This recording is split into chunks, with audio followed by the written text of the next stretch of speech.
Welcome back नाज़रीन। शहीद राणी मोहतरमा बेनज़ीर भुट्टो जी 14वीं वरसी जे मौके ते सॼे मुल्क जियां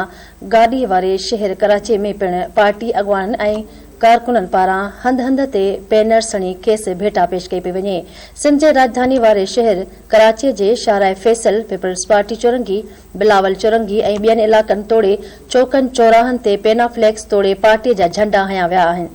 शबीर लाशेरी जी हीअ रिपोर्ट।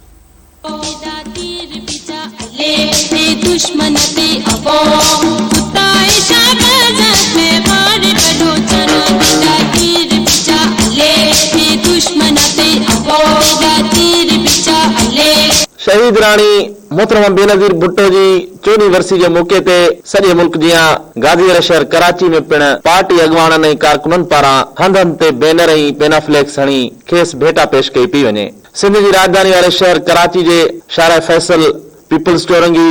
बिलावल चौरंगी, लियारी ऐं लसबेला चौक समेत मुख़्तलिफ़ इलाक़नि जे चौकनि चौराहनि ते पेना फ्लैक्स तोड़े पार्टी जा झंडा हया विया आहिनि। शहीद राणी मोहतरमा बेनज़ीर भुट्टो जंहिंखे 27 डिसंबर 2007 ते लियाकत बाग रावलपिंडी में शहीद कयो वियो, पर हू अॼु बि लखें किरोड़े दिलनि में ज़िंदा आहे। मुस्लिम दुनिया जी पहिरीं औरत वज़ीर आज़म जो एज़ाज़ माणींदड़ शहीद राणी मोहतरमा बेनज़ीर भुट्टो खे हर साल मुल्क जी कुंड कुड़छ मां कही ईंदड़ कारकुन तोड़े जियाला ॻड़ी खुदा बख़्श शहीदनि जे क़ब्रिस्तान में अक़ीदत ऐं एहतराम सां ख़राज अक़ीदत पेश कनि था, छाकाणि त हुन साह ॾेई वेसाह ॾिनो ऐं हुन साह जी आख़िरी घड़ी ताईं ग़रीबनि, मज़लूमनि, अक़लियतनि, औरतनि तोड़े हारियुनि ऐं पोरियतनि जे हक़नि जे लाइ जिदोजहद कई ऐं एतिरे क़द्र जो धमकियुनि बावजूद जलावतनी ख़त्म करे वापसि ॾे पहुती ऐं इहो साबित करे ॾेखारियो त अवाम जा हक़ीक़ी लीडर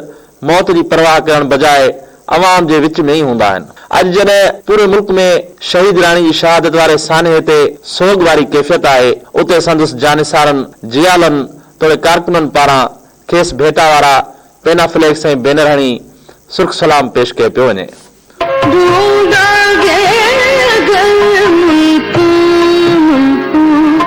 मिलने के नहीं